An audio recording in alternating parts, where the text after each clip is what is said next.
11-এর physics ক্লাসে আজকে আমরা যে চ্যাপ্টারটা নিয়ে আলোচনা করব ওয়ান ডাইমেনশনাল মোশন, একমাত্রিক গতি।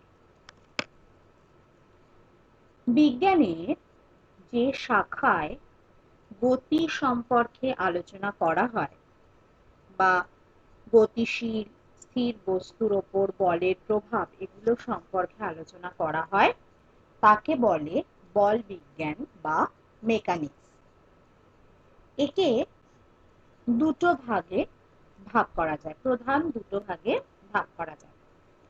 একটাকে বলে গতিবিজ্ঞান, আর একটাকে বলে স্থিতিবিজ্ঞান বা স্ট্যাটিক্স। গতিবিজ্ঞান বা ডায়নামিক্স কাকে বলে? যে শাখায় বস্তুর গতি সম্পর্কে, গতিশীল বস্তুর ওপর ফোর্সের এফেক্ট এগুলো সম্পর্কে আলোচনা করা থাকে তাকে বলা হয় ডায়নামিক্স। ডায়নামিক্সকে আবার দুটো ভাগে আমরা ভাগ করতে পারি, কাইনেমেটিক্স বা স্থিতিবিজ্ঞান আর কাইনেটিক্স বা চলবিজ্ঞান। কাইনেমেটিক্স কাকে বলবো?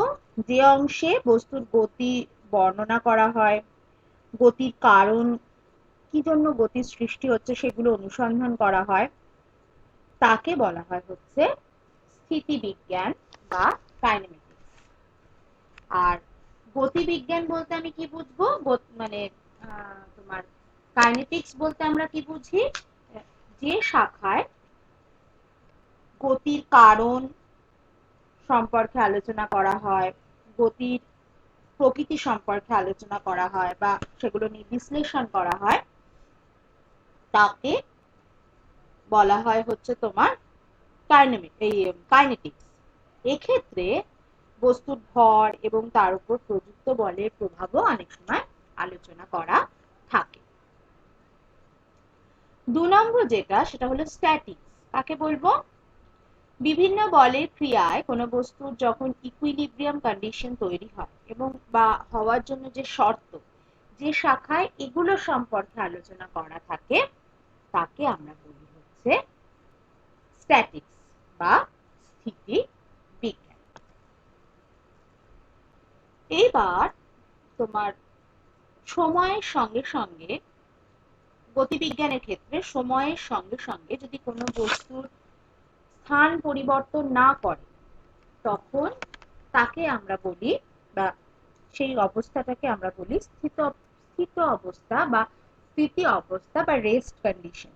যেমন গাছপালা, বাড়িঘর প্রভৃতি কি স্থিতি অবস্থায় রয়েছে। সময়ের সঙ্গে যদি বস্তু স্থান পরিবর্তন করে তাহলে তাকে আমরা বলি হচ্ছে গতিশীল বস্তু, আর সেই অবস্থাকে বলি হচ্ছে গতীয় অবস্থা, বা বলি আমরা সেই বস্তুটা মোশনে আছে। যেমন যেমন এই যে পৃথিবী সূর্যের চারিদিকে ঘুরছে, এটা কিন্তু একটা গতীয় অবস্থা। একটু যদি তোমরা চিন্তা করো তাহলে দেখবে যে এই যে রাস্তাঘাট, ঘরবাড়ি এগুলো স্থির বলা হচ্ছে, বা সূর্যের চারিদিকে পৃথিবী ঘুরছে, এই কথাগুলো তাহলে কিন্তু কনফ্লিক্টরি কথা, পরস্পর বিরোধী কথা। কেন? কেন পৃথিবী যদি আবর্তন করে তাহলে যেহেতু আমরা পৃথিবীর ওপরে রয়েছি, তাহলে পৃথিবীর সাথে এই গাছপালা, ঘর বাড়ি এগুলো ঘুরে চলেছে, তাহলে চরম স্থির বলে কিছু কিন্তু থাকতে পারে না। তাহলে এই যে আমরা বলছি যে গাছপালা স্থির বা বাড়ি ঘর স্থির, এটা কি কোনো কিছুর একটা সাপেক্ষে আমরা বলি যে বস্তুটা স্থির অবস্থায় রয়েছে। আবার আমরা যদি এই মহাবিশ্বে একেবারে স্থির বস্তু খুঁজে পাই তাহলে তার সাপেক্ষে কোনো বস্তুর যে গতি, সেই গতিকেই তখন আমরা বলবো অ্যাবসলিউট মোশন বা পরম গতি। অর্থাৎ এই যে একেবারে স্থির বস্তুর ওপরে থাকা কোনো দর্শকের চোখে অন্য বস্তুর গতিকে তার চরম গতি বলা হয়, কিন্তু এই মহাবিশ্বে একেবারে স্থির বস্তু অস্তিত্ব আমাদের জানা নেই, সেই জন্য পরম গতি বলে কোনো কিছুই নেই। এই যে আমি বললাম যে কোনো বস্তুর অবস্থান নির্ণয় করার জন্য পারিপার্শ্বিকের কোনো বস্তু বা বস্তু সামগ্রীর সাপেক্ষে ওই অন্য বস্তু বা বস্তু সামগ্রীকে নির্দেশ তন্ত্র বা রেফারেন্স ফ্রেম বলা হয়। এবার এই যে গতি নিয়ে আমরা আলোচনা করলাম, এখানে আমাদের কয়েকটা রাশি সম্পর্কে একটু জানতে হবে, যেগুলো আমরা এর আগেও পড়ে এসেছি। প্রথম যেটা, সেটা হচ্ছে ডিসপ্লেসমেন্ট বা সরণ। কোনো গতিশীল বস্তুর স্থান অবস্থান পরিবর্তনকে আমরা সরণ বলে থাকি।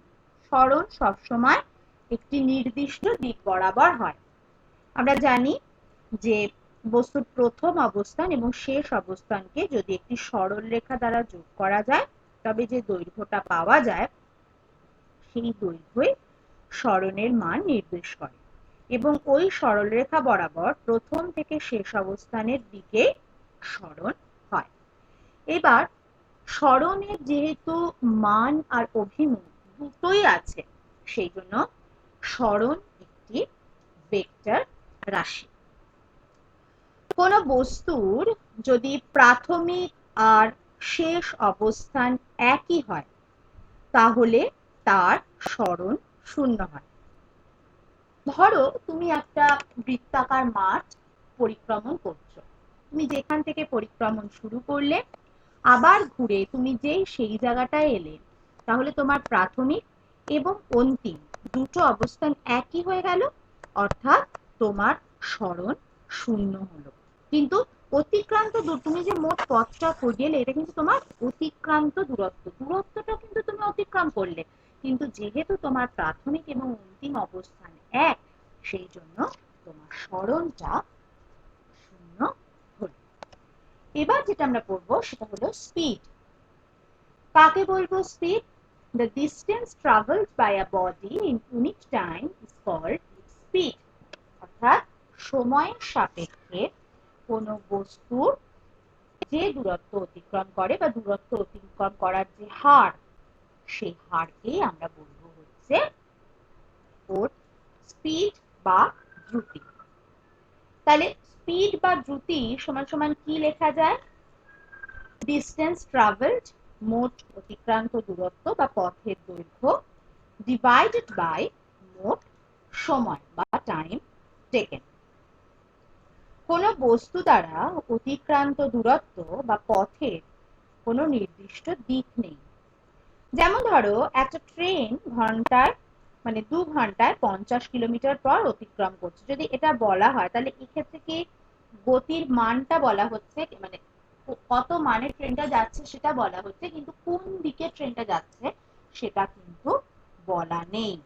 সেটা পথটা সোজাও হতে পারে, পথটা আঁকাবাঁকাও হতে পারে, তাই দ্রুতির কোনো নির্দিষ্ট দিক নেই। আর যে ভৌত রাশি শুধুমাত্র মান আছে কিন্তু দিক নেই, তাকে কি বলা হয়? স্কেলার রাশি। তাই দ্রুতি একটি স্কেলার রাশি। দ্রুতির একক কি হবে? অতিক্রান্ত পথের একক বাই ইউনিট অফ টাইম, সময়ের একক। তাহলে অতিক্রান্ত পথের একক যদি সিজিএস পদ্ধতি কনসিডার করো, তাহলে সেন্টিমিটার, আর টাইমটা হবে হচ্ছে সেকেন্ড, তাহলে সেন্টিমিটার পার সেকেন্ড, আর এসআই পদ্ধতিটা হবে মিটার পার সেকেন্ড। দ্রুতির ডাইমেনশন কি হয়? ডাইমেনশন হচ্ছে, দেখো, অতিক্রান্ত দূরত্ব বাই সময়, তার মানে দূরত্বের ডাইমেনশন এল, সময়ের ডাইমেনশন টি, তাহলে তোমার দ্রুতির ডাইমেনশন হবে কত? এল টি টু দি পাওয়ার -2। কোনো গতিশীল বস্তু যদি যে কোনো দুটি সমান সময় ব্যবধানে সমান দূরত্ব অতিক্রম করে, তবে তার দ্রুতিকে ইউনিফর্ম স্পিড বলা হয়। আর যদি কোনো বস্তু সমান সময় ব্যবধানে বিভিন্ন রকম দূরত্ব অতিক্রম করে, তবে তার দ্রুতিকে ভেরিয়েবল স্পিড বলা হয়। অসম দ্রুতির ক্ষেত্রে আমরা অ্যাভারেজ স্পিডটা নির্ণয় করে থাকি। ভিন্ন ভিন্ন মুহূর্তে কোনো বস্তুর দ্রুতির সঠিক মান কিছু ক্ষেত্রে জানার আমাদের প্রয়োজন হয়। বস্তুর কোনো একটি নির্দিষ্ট মুহূর্তে বস্তুর যে দ্রুতি তাকে বলা হয় তাৎক্ষণিক দ্রুতি বা ইনস্ট্যান্টেনিয়াস স্পিড। ধরা যাক একটা ট্রেন 1 সেকেন্ডে 10 মিটার পথ অতিক্রম করলো। এর ক্ষেত্রে এই 1 সেকেন্ড ব্যবধানটা খুবই ছোট, তাই তাকে তুমি একটা মোমেন্ট বা মুহূর্ত ধরে নিতে পারো। সুতরাং ওই ক্ষুদ্র সময় যদি তোমাকে বলা হয় যে দ্রুতি কত, তাহলে তুমি কিভাবে বার করবে? ওই যে দূরত্বটা অতিক্রম করেছে ডিভাইডেড বাই টাইম করলে তুমি যেটা পেলে সেটাই হচ্ছে ওর দ্রুতি। এবার সময়ের সাথে কোনো বস্তুর এই যে সরণের পরিবর্তন, হ্যাঁ, সরণের হারকে ওর বেগ বলে। বা সময়ের সাপেক্ষে কোনো বস্তুর এই যে অবস্থানের পরিবর্তন, এই অবস্থানের পরিবর্তনকেও আমরা বেগ বলতে পারি। তাহলে ভেলোসিটি বা বেগ মানে আমি কি বলবো? সরণের পরিবর্তনের হার, তার মানে সরণ কি ডিসপ্লেসমেন্ট, আর পরিবর্তনের হার মানে টাইম দিয়ে ডিভাইড হবে, তার মানে ডিসপ্লেসমেন্ট বাই টাইম, সরণ বাই সময়। আমরা জানি কি পড়ে এলাম যে সরণ হলো একটা স্কেলার রাশি, তাই জন্য বেগও কিন্তু সরণ একটা ভেক্টর রাশি, তার মানও আছে অভিমুখও আছে, সেই জন্য বেগও কিন্তু একটা ভেক্টর রাশি। যেহেতু অতিক্রান্ত দূরত্ব এবং সময়ের একক অভিন্ন, তাই দ্রুতি এবং বেগের এককও কিন্তু এক। কি পড়লাম আমরা? দ্রুতির একক সিজিএস পদ্ধতিতে মিটার পার সেকেন্ড, আর এসআই সিজিএস হচ্ছে সেন্টিমিটার পার সেকেন্ড, আর এসআই তে হচ্ছে মিটার পার সেকেন্ড। সেম ভাবে বেগের ক্ষেত্র সিজিএস ইউনিট হবে সেন্টিমিটার পার সেকেন্ড, আর এসআই ইউনিট হবে মিটার পার সেকেন্ড। ডাইমেনশনও সেম হবে, সরণের মাত্রা বাই সময়ের মাত্রা মানে দূরত্ব বাই সময়, মানে এল বাই টি, মানে হচ্ছে এল T to the power minus টি। তার মানে কি এইটার মাত্রাও দ্রুতির সঙ্গে অভিন্ন। দ্রুতি ও বেগে তাহলে মূল পার্থক্য হলো দ্রুতি স্কেলার আর বেগ হলো ভেক্টর। তাই একটি বস্তুর দ্রুতি যদি তোমায় বলা হয় 5 সেন্টিমিটার পার সেকেন্ড, এই উক্তিটি থেকে বস্তুর বেগ 5 সেন্টিমিটার পার সেকেন্ড এই উক্তিটি বলা যায় না। উলম্বভাবে নিচের দিকে 5 সেন্টিমিটার পার সেকেন্ড বা পূর্ব দিকে 30 কিলোমিটার পার আওয়ার এই ধরনের উক্তির সাহায্যে আমরা বেগকে সম্পূর্ণভাবে প্রকাশ করতে পারি। দ্রুতির ক্ষেত্রে আমরা শুধুমাত্র মানটা দিলেই পারি, কিন্তু বেগের ক্ষেত্রে যেহেতু ওটা একটা ভেক্টর কোয়ান্টিটি, মান এবং অভিমুখ দুটোই আছে, সেক্ষেত্রে ওর ক্ষেত্রে আমাকে দিক, অভিমুখ এবং মান দুটোই বলতে হয়। যদি কোনো বস্তু একটা নির্দিষ্ট মানে সরণের পরিবর্তনের হারটা ইউনিফর্ম থাকে, তাহলে তখন তার বেগকে বলবো হচ্ছে সমবেগ, আর যদি সেটা না থাকে তাহলে তখন তাকে বলবো হচ্ছে অসমবেগ। এবার এই অসমবেগের ক্ষেত্রে আমাকে তখন গড় বেগ বা অ্যাভারেজ ভেলোসিটিটা বার করতে হয়। এবার কোনো অবস্থান থেকে ক্রমশ শূন্যের দিকে যাওয়ার সময় সময়াবকাশে কোনো কণার যে সরণ হয় সময়ের সাপেক্ষে, সেই সরণের সমস্ত মানকে ওই অবস্থানে কণাটির তাৎক্ষণিক বেগ বা তোমার তাৎক্ষণিক বেগ বলা হয়ে থাকে। যদি আমি মানে টেন্স টু জিরো করতে চাই, তার মানে লিমিটটা আমি কি ধরবো? Del T tends to zero, সেক্ষেত্রে তাৎক্ষণিক বেগটা ভিটা সমান সমান কি হবে? স্মল পোর্শন আমি কনসিডার করেছি, তার মানে del S small portion, S এর স্মল পোর্শন আমি ডেল এস ধরতে পারি, আর টি এর স্মল পোর্শন আমি ডেল টি ধরতে পারি। তাহলে ভি তাৎক্ষণিক বেগ ভিটাকে আমি ধরতেই পারি limit delta T tends to 0 যদি আমরা ধরি, তাহলে সেটা সমান সমান হবে হচ্ছে ডিএস ডিটি। এবার কোনো বস্তু যদি বৃত্তাকার পথে চলে, তাহলে সেক্ষেত্রে যদি বৃত্তাকার পথে বস্তুটা এমন ভাবে ঘোরে যে একটা নির্দিষ্ট সময়ে কণাটি পরিধি বরাবর একটা নির্দিষ্ট পথ অতিক্রম করে বা দূরত্ব অতিক্রম করে, তবে বলা যায় কণাটির দ্রুতি সমান। কিন্তু বেগ সমান তুমি এটা বলতে পারবে না। একটা বৃত্তাকার পথে যদি একটা বস্তু ঘোরে, সেক্ষেত্রে আমরা বলি বস্তুটা দ্রুতিটা সমান, কিন্তু বেগ সমান আমরা বলতে পারি না। কেন বলতে পারি না?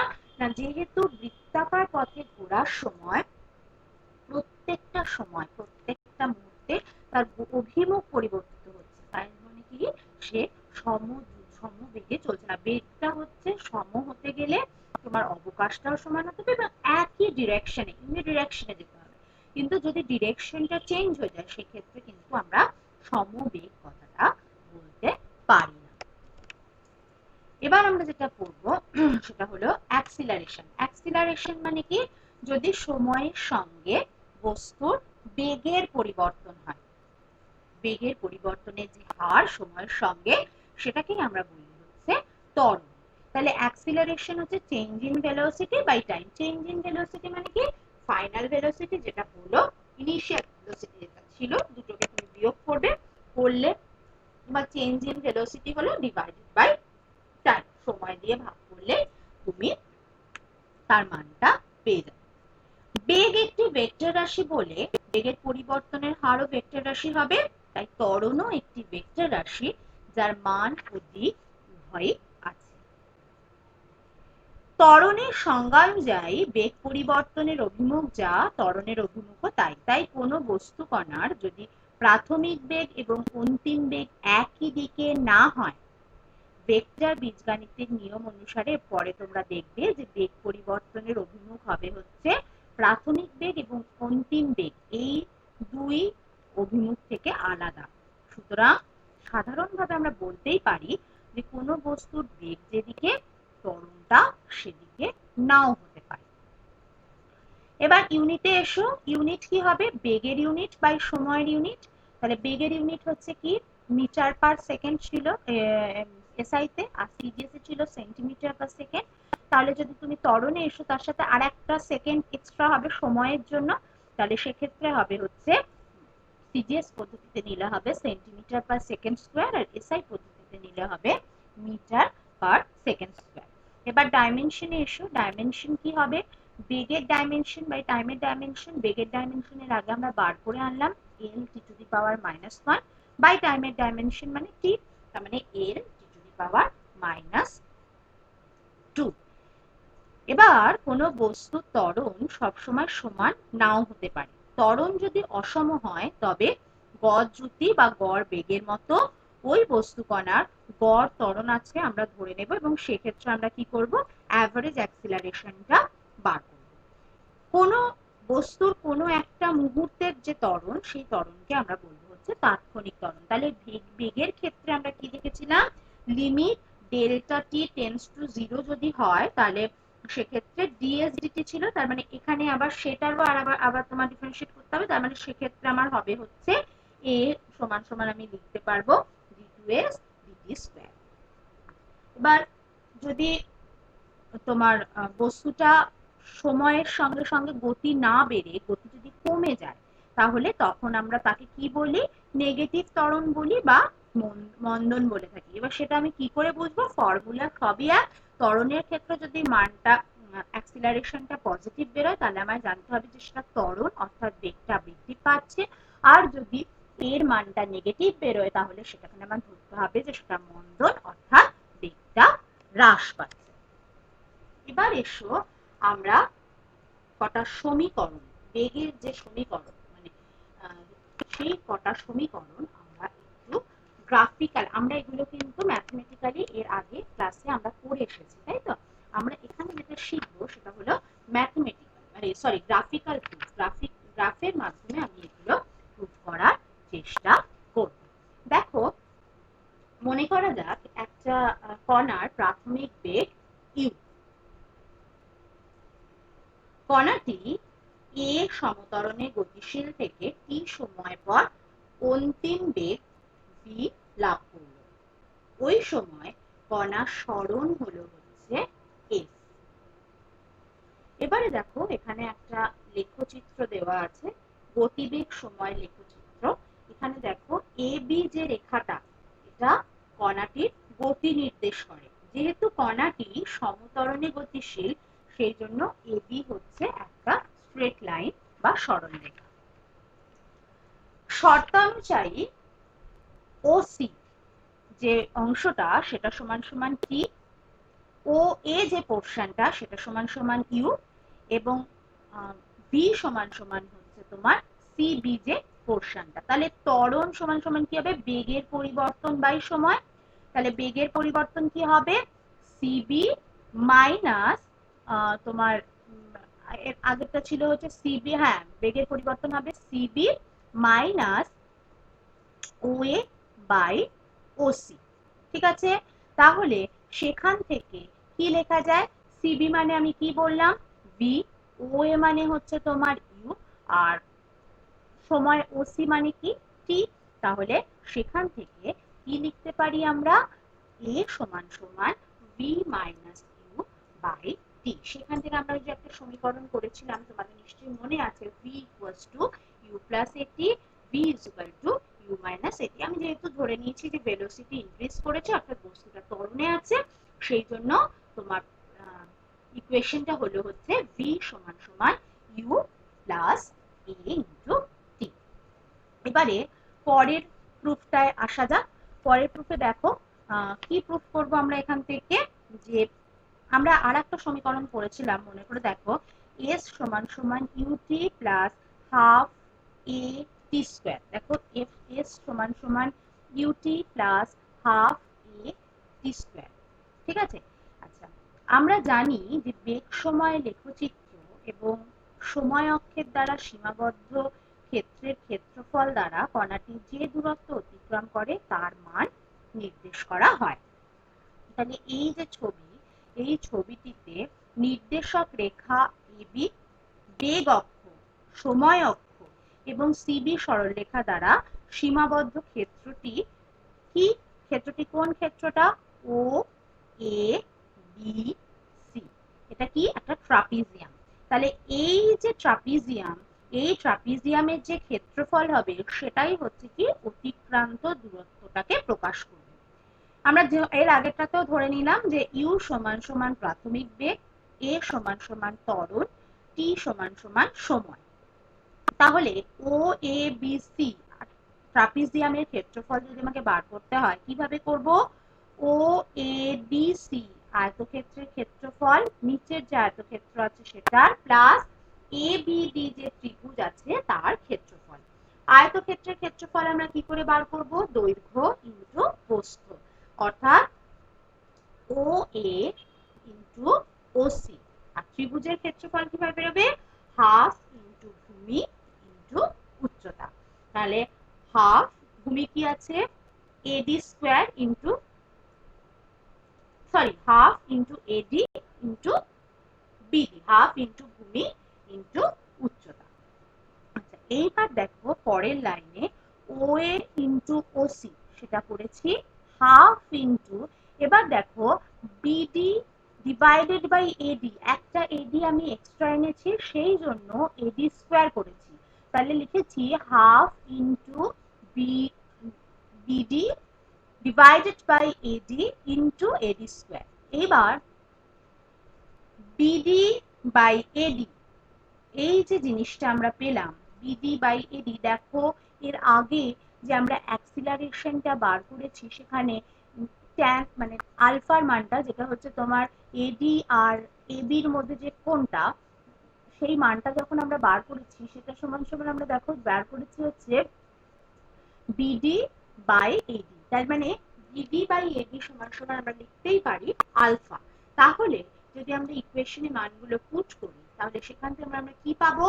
এস সমান সমান ইউটি প্লাস হাফ এ টি স্কোয়ার। এইবার এইটা যদি তুমি ধরো যে একটা বস্তু কণা ইউ প্রারম্ভিক বেগ এবং এ ত্বরণ নিয়ে চলছে, সুতরাং গতিবেগ সময় লেখচিত্রে এপি সরলরেখা কণার গতি নির্দেশ করে। অর্থাৎ এপি সরলরেখার সমীকরণটা তাহলে কত হবে? এপি সরলরেখার সমীকরণ হবে হচ্ছে ইউ প্লাস এটি। এবার ধরলাম যে এই যে এবি এবং এসি অংশ এটা যথাক্রমে t-1 সেকেন্ড এবং t সেকেন্ড পর্যন্ত গতিটাকে নির্দেশ করছে। সুতরাং বিসি যে রেখাংশটা সেটা তাহলে কি হবে? t-তম সেকেন্ডের গতি নির্দেশ করবে। তাই t-তম সেকেন্ডের সরণ Sn সমান সমান আমরা কি লিখতে পারবো? বিসি রেখাংশ এবং সময় অক্ষের মধ্যবর্তী ক্ষেত্রফল। তার মানে DBCE ট্রাপিজিয়ামের ক্ষেত্রফল। তার মানে half BD plus EC into DE. তাহলে ডিই সমান সমান আমি কি লিখতে পারি? ওই মাইনাস ওডি, মানে t-1 সমান সমান 1 সেকেন্ড। আর বিডি সমান সমান আমি কি লিখতে পারি? t-1 সময়ে বেগ। তাহলে কি লিখবো সেটা? u plus a t-1। এবং ইসি সমান সমান আমি কি লিখতে পারি? n সময়ে বেগ। তার মানে t সময়ে বেগ। তার মানে u প্লাস এটি। তাহলে আমি যদি এই মানগুলো st সমান সমান যে সমীকরণ, মানে যেটা t সময়ে বস্তুটা যে ডিসপ্লেসমেন্টটা ছিল t-তম সেকেন্ডে, সেইখানে যদি আমি পুট করি তাহলে সেখান থেকে আমরা যে সমীকরণটা পাবো সেটা হচ্ছে u plus half a 2t-1। এটা আমরা t সেকেন্ড দিয়ে করলাম। তোমরা অনেক সময় দেখবে n সেকেন্ড দিয়েও করা থাকে, তখন শুধু t-টা চেঞ্জ হয় n দিয়ে। তখন ফর্মুলাটা কি হয়? Sn সমান সমান u plus half a 2n-1। এবার এসো আমরা একটা অঙ্ক দেখি। A stone is dropped from a height of 19.6 meter, মানে 19.6 মিটার উচ্চতা থেকে একটা পাথরকে ফেলা হলো। What is the time taken by the stone to travel the last meter of the path? মানে ওর অতিক্রান্ত পথের শেষ মিটারটা অতিক্রম করতে সে কত সময় নেবে? তাহলে গতির সমীকরণ থেকে আমরা কি লিখতে পারি? অতিক্রান্ত দূরত্ব s = ut প্লাস হাফ এটি স্কয়ার। এখানে a টা কি দিয়ে রিপ্লেস হবে? g দিয়ে, যেহেতু উপর থেকে পড়ছে তার মানে গ্র্যাভিটেশনাল অ্যাক্সিলারেশনটা হচ্ছে a এর সঙ্গে ইকুইভ্যালেন্ট। আর ফেলতে যখন আমরা শুরু করছি তখন u সমান সমান কি হচ্ছে? 0। তাহলে সেখান থেকে আমরা লিখতে পারি s সমান সমান হাফ gt স্কয়ার বা t সমান সমান 2s মাইনাস g √। এখন আমি ধরে নিচ্ছি যে t1 এবং t2 দুটো টাইম, t1 টাইমে 18.1 মিটার গেছে এবং বাকি t2 টাইমে সে পুরোটা কভার করেছে। তাহলে সুতরাং যদি আমি ওই ইকুয়েশনে পুট করি যে t1 সমান সমান আমি কত পাবো? 2 ইন্টু s, মানে সেটা হচ্ছে 18.6 divided by 9.8 g। R t2 সমান সমান কত পাবো? পুরোটাই আমি ধরেছি t2 সময় এসছে, তার মানে 2 ইন্টু 19.6 ডিভাইডেড বাই 9.8। তাহলে t1 সমান সমান বেরোলো 1.948 সেকেন্ড and t2 সমান সমান বেরোলো 2 সেকেন্ড। তাহলে লাস্ট যে টাইম, মানে প্রথমে t1 এসে গেছিল 18.6 আর t2 তে এসে গেল টোটালটা। তাহলে 18.6 মানে 19.6 মাইনাস 18.6 মানে হচ্ছে 1 মিটার। সেই 1 মিটারটা তাহলে সে কত সময় গেল? 2 t2 মাইনাস t1, তার মানে 2 মাইনাস 1.948 সমান সমান 0.052 সেকেন্ড। তাহলে লাস্ট মিটারটা সে অতিক্রম করলো 0.052 সেকেন্ড। তাহলে আজকে এই অবধি। Thank you.